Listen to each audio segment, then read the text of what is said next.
ఆత్మీయ తండ్రిని, ఆత్మీయ కాపరిని ఎందుకు నియమించాడు? నిన్ను భద్రపరిచేదానికి. సీమోను సీమోను, ఇదిగో సాతాను మిమ్మల్ని పట్టి గోధుమల వలె జలించుటకు మిమ్మల్ని కోరుకున్నాను, కానీ నీ నమ్మిక తప్పిపోకున్నట్లు నేను నీ కొరకు వేడుకొంటిని. నీ మనసు తిరిగిన తర్వాత నీ సహోదరులను స్థిరపరచమని చెప్పాను.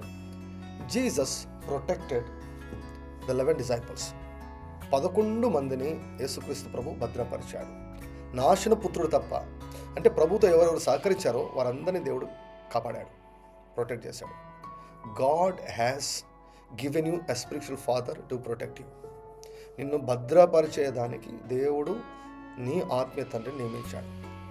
అలాంటప్పుడు అటువంటి ఆత్మీయ తండ్రితో గేమ్స్ ఆడితే, అటువంటి ఆత్మీయ తండ్రిని డిజానర్ చేస్తే, అటువంటి ఆత్మీయ తండ్రిని విమర్శిస్తే, చెడు ప్రచారం చేస్తే అడ్రస్ ఉంటుందా అండి? అడ్రస్ ఉంటుందా? తినే ప్లేట్లో మట్టి పెంట వేసుకోవడం అంటే అదే అనమాట. అన్నం తినే ప్లేట్లో మట్టిని పెంటని వేసుకోవడం అంటే ఆత్మీయ తండ్రితో గేమ్స్ ఆడటం, ఆత్మీయ తండ్రిని